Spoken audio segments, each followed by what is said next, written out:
साथियों नमस्कार।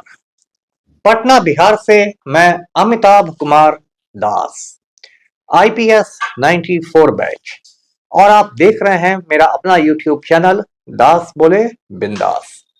क्योंकि जब बुज़दिलों ने मुंह में दही जमा लिया हो तो दास का बिंदास बोलना जरूरी हो जाता है।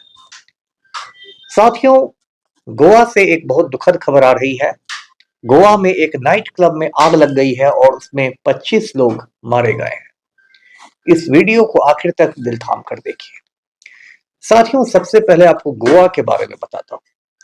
ये जो गोवा है, ये हिंदुस्तान का सबसे छोटा राज्य है, सबसे छोटा स्टेट है इंडिया का, और पश्चिम भारत में ये समुद्र तट के किनारे बसा हुआ है, समुद्र तट पर बसा हुआ है।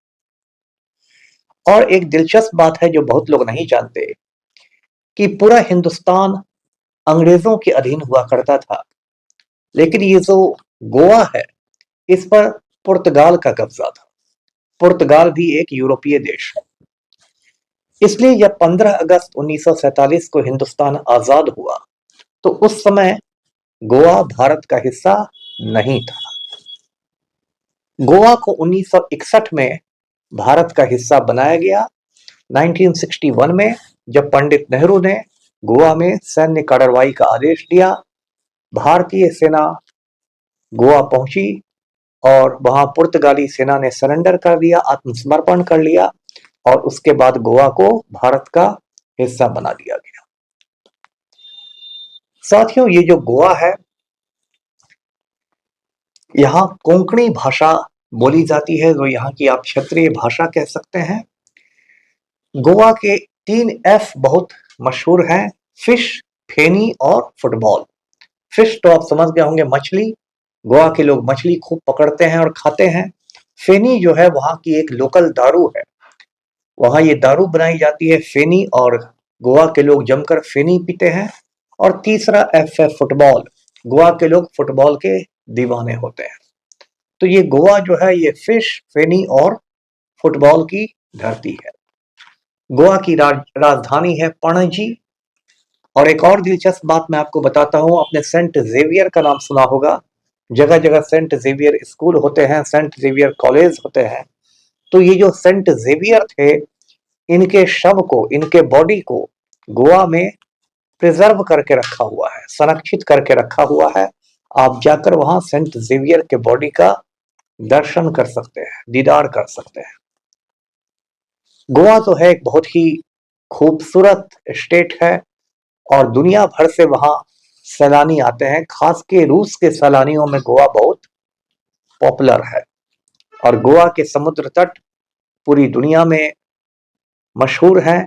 और ये जो महीना है, दिसंबर का महीना, ये गोवा के लिए खास महीना होता है, क्योंकि दिसंबर में ही क्रिसमस आता है और उसके तुरंत बाद नया साल शुरू होता है।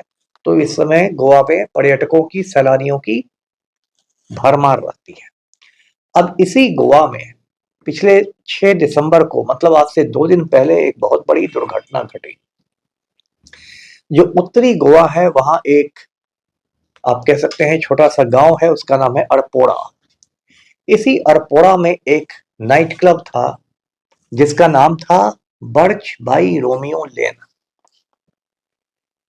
इस नाइट क्लब में आधी रात के समय पूरी डांस पार्टी चल रही थी। नाइट क्लब का मतलब ही है कि वो रात में गुलजार होता है, और बहुत सारे लोग थे, डांस फ्लोर पर थिरक रहे थे, नाच रहे थे। 11:15 बजे रात के आसपास अचानक एक जोर का धमाका हुआ और नाइट क्लब में आग लग गई। वो आग देखते देखते फैल गई, क्योंकि नाइट क्लब में लकड़ी के बहुत सारे फर्नीचर थे, ताड़ के पत्तों से सजावट की गई थी, बहुत सारी ज्वलनशील चीजें थी, जिसमें आसानी से आग लग गई। और देखते देखते पूरे नाइट क्लब में चीख पुकार मच गई। उसके बाद जब आग बुझाई गई, आग पर काबू किया गया, तो पता चला कि 25 लोगों की मौत हो गई है, जिसमें 20 लोग तो उस नाइट क्लब के स्टाफ थे, नाइट क्लब के ही कर्मचारी थे जो किचन वगैरह में काम करते थे, और 5 लोग टूरिस्ट थे, सैलानी थे। इसके बाद पूरे हिंदुस्तान में हंगामा हो गया कि ये क्या हो रहा है। इस नाइट क्लब के बारे में पता चला कि इसको अवैध तरीके से बनाया गया था, गैर कानूनी तरीके से बनाया गया था। और कुछ महीनों पहले इसको डिमोलिश करने के आदेश दिए गए थे, यानी कि तोड़ देने के आदेश दिए गए थे।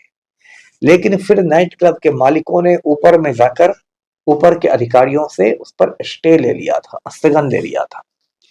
ये जो नाइट क्लब था इतनी सकरी गली में था कि वहां पर दमकल की गाड़ियां भी नहीं पहुंच सकी। आग बुझाने वाली गाड़ियां भी 400 मीटर दूर रोकनी पड़ गई। इस नाइट क्लब में फायर सेफ्टी के यानी कि आग से लड़ने के कोई इंतजाम नहीं थे। मतलब सबको यूं ही छोड़ दिया गया था मुनाफा के नाम पर। जब इतनी बड़ी दुर्घटना हो गई, इतने लोग मारे गए, तो उसके बाद हंगामा हुआ। हंगामा हुआ तो जो गोवा का नालायक मुख्यमंत्री है, नालायक वजीर आला है प्रमोद सावंत, बीजेपी का नेता है, प्रमोद सावंत भागा भागा गया। अब जब भागा भागा गया तो फिर वही काम शुरू हुआ जो होता है, मतलब कुछ लोगों को बलि का बकरा बनाइए।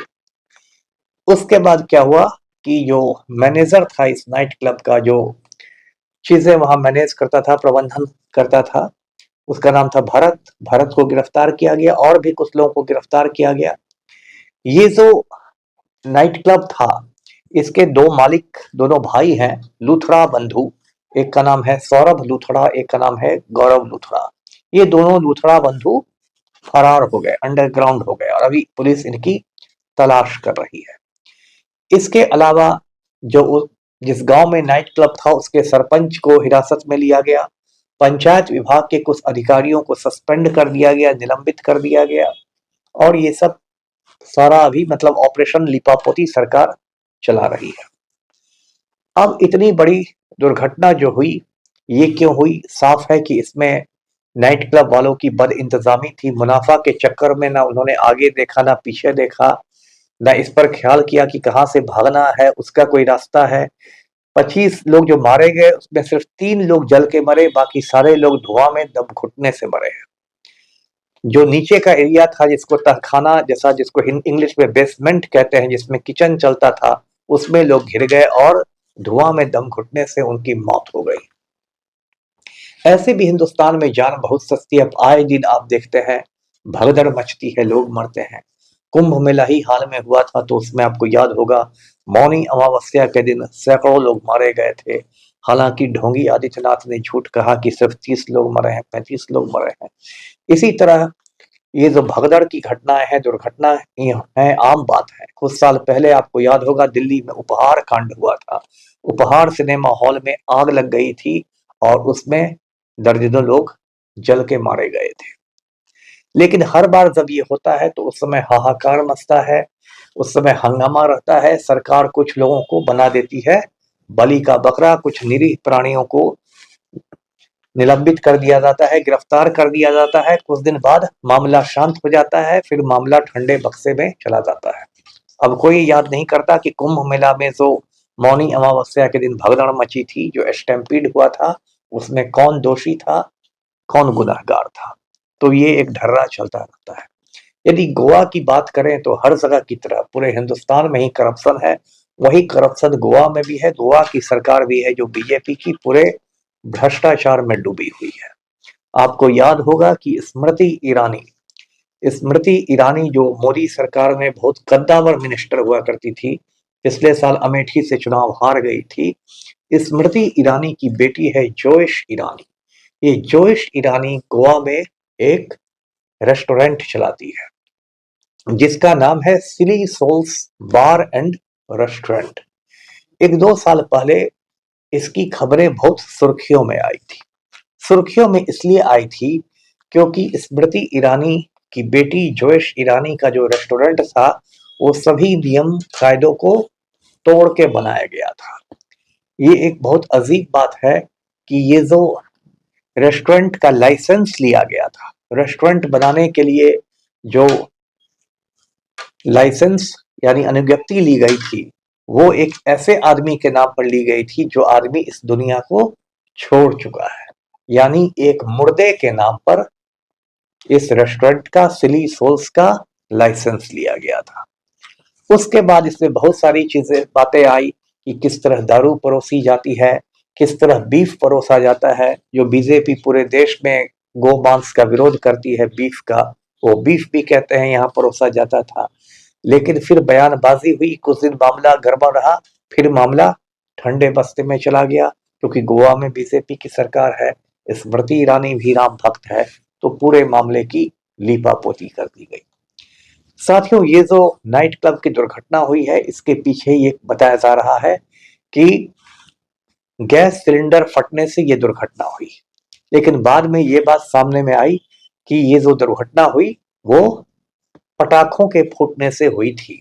कुछ सैलानी जो थे, जो डांस कर रहे थे, उन्होंने खुशी में आके पटाखे फोड़ने शुरू कर दिए, क्रैकर्स फोड़ने शुरू कर दिए, और उससे आग लग गई, और देखते देखते आग फैल गई। साथियों, मैंने कुछ समय तक बिहार के सिविल डिफेंस में काम किया है। सिविल डिफेंस का मतलब है हिंदी में नागरिक सुरक्षा।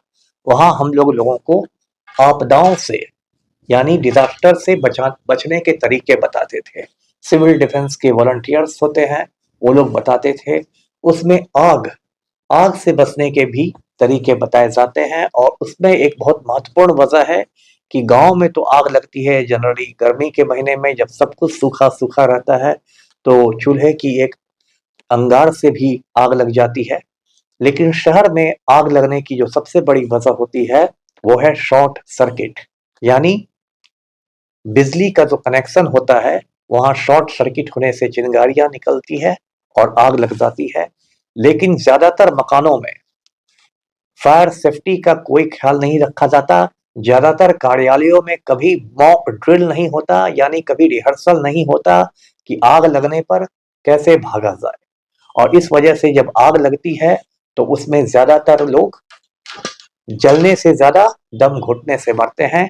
उसका भी एक पूरा ड्रिल है कि किस तरह भींगे रुमाल से मुंह पर ढककर उस धुएं से बचा जा सकता है, दम घुटने से बचा जा सकता है। इस पर मैं कभी अलग वीडियो आपको दिखाऊंगा। आज का वीडियो यहीं तक। वीडियो को लाइक कीजिए, शेयर कीजिए, चैनल को सब्सक्राइब कीजिए। धन्यवाद। जय हिंद।